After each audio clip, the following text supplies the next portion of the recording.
Hi everyone, today is February 24th, 2019, and welcome to an orchid update for this spring.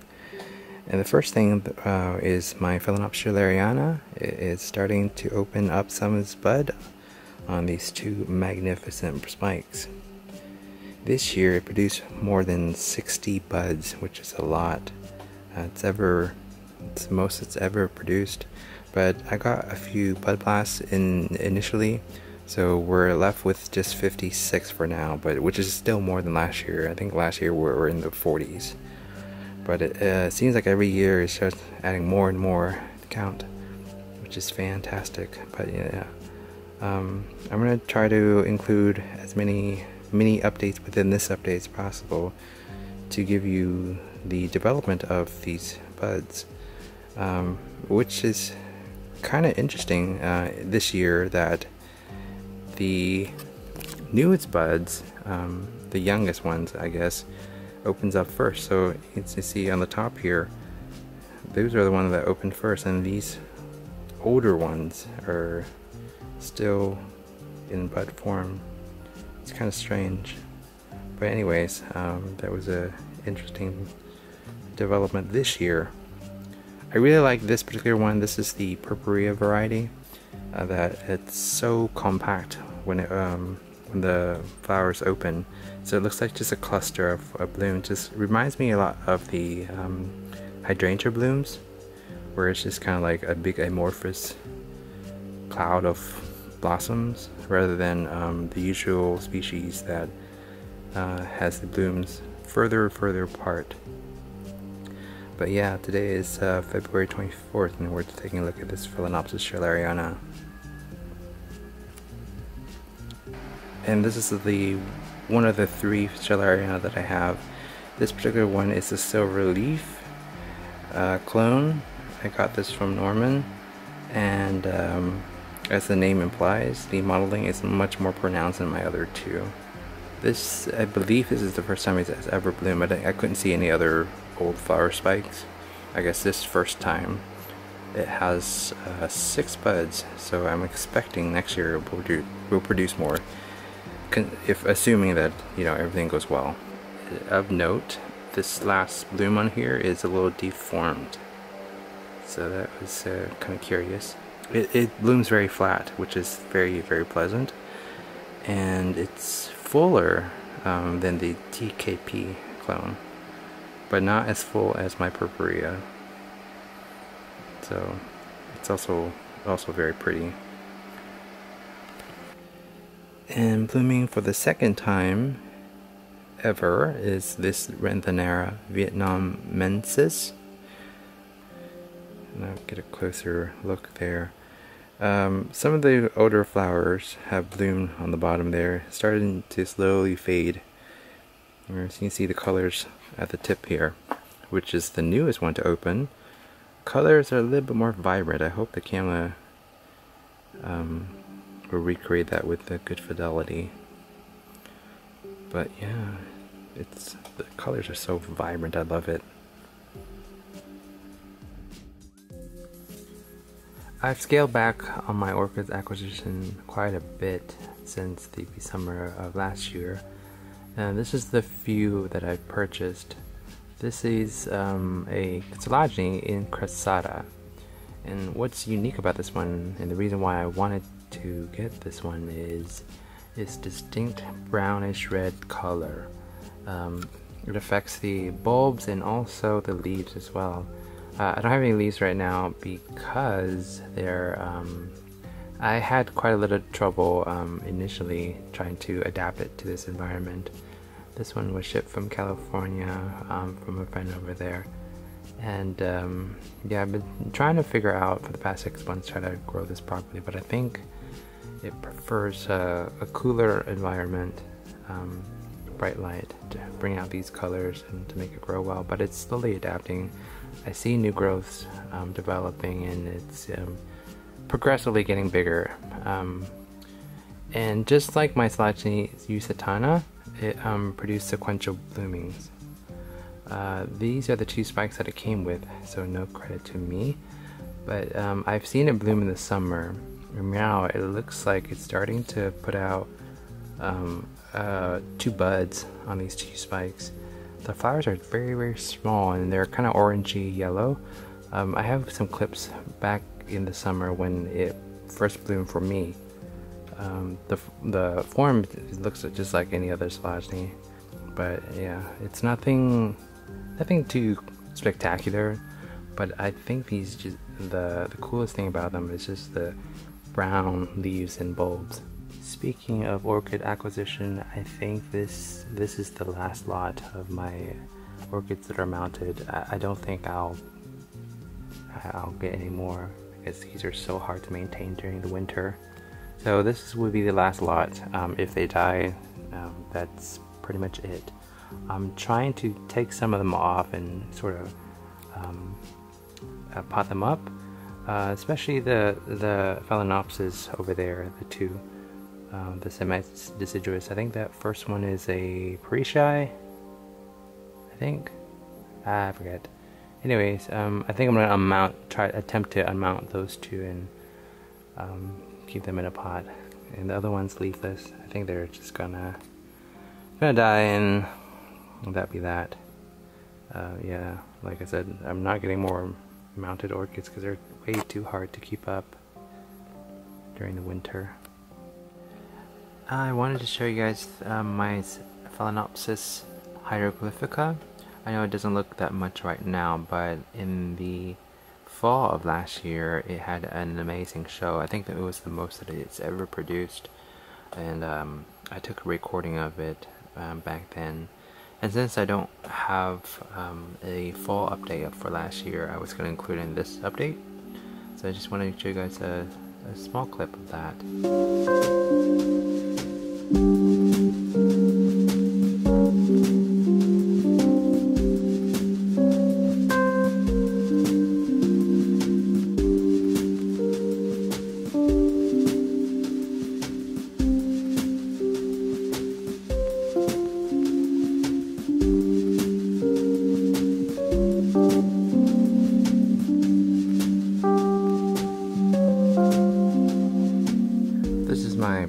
Cattleya or Cattleya now, I want to say, aristocrat, and it's coming into bloom in the past few days now, so I'm going to show you guys that.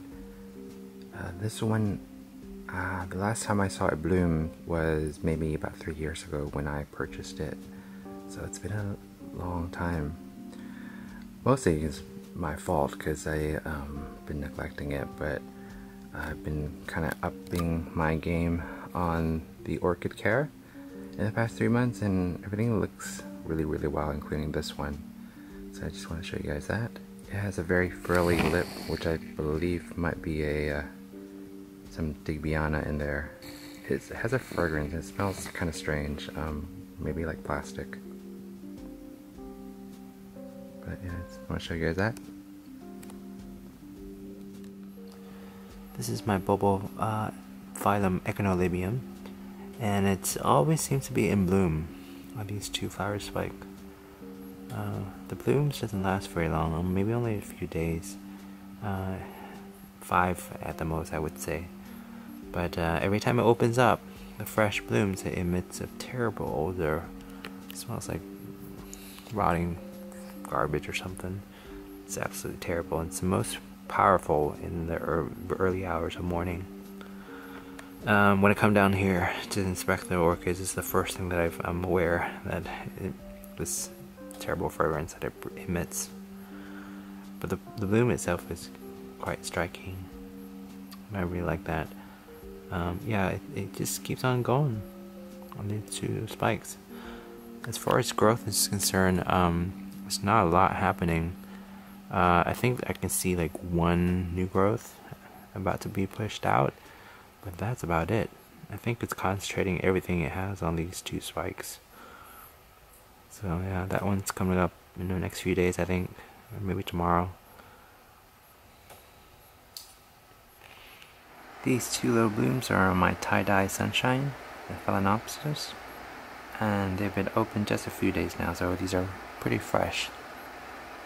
It's new spike that's developing right here. It's also putting out a couple of buds. This particular Phalaenopsis doesn't produce a humongous amount of blooms, but it's usually consistently always in bloom, which is kind of great. And I love these cute little blooms that it produces with the tiny little speckles on the sepals and petals. It's really nice.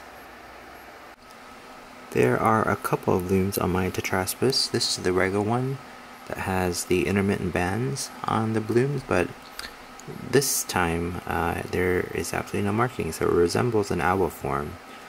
But as far as I could tell, there's no bandings on the sepals and petals. I thought this was a goner because the extensive spider mite damage that it has endured over this winter. I sprayed it a couple times. It looks like it's doing better now, so maybe that's why it's putting out some blooms. But yeah, I was pretty sure this one was a goner. This set of twins are my Phalaenopsis, labeled as Michaelitzii, but the markings on it makes me believe that it's not a pure species, so it's probably some sort of cross that was probably unintentional. But they come into bloom now. As I can recall, this is probably the biggest it has ever produced. Not as many, but the flower spike in it is quite short. I don't know if I don't think I can show it to you, but this is the extent of the spike here, from probably about 2 inches in length. But yeah, this is the unknown Phalaenopsis that's labeled as Michaelitzii. These set of white blooms are on my Phalaenopsis Aphrodite, and in this particular one, it is variegated. And what's cool about this particular one is that when the blooms starting to develop, they're actually variegated as well. But as it slowly opens up and matures, the variegation is lost. So you don't see that anymore. All you get is this generic white blooms. But this time it has 6 blooms on it, and it has that nice shingle effect, which is really pleasant. But yeah, this particular one is pretty kind of special because it's variegated leaves.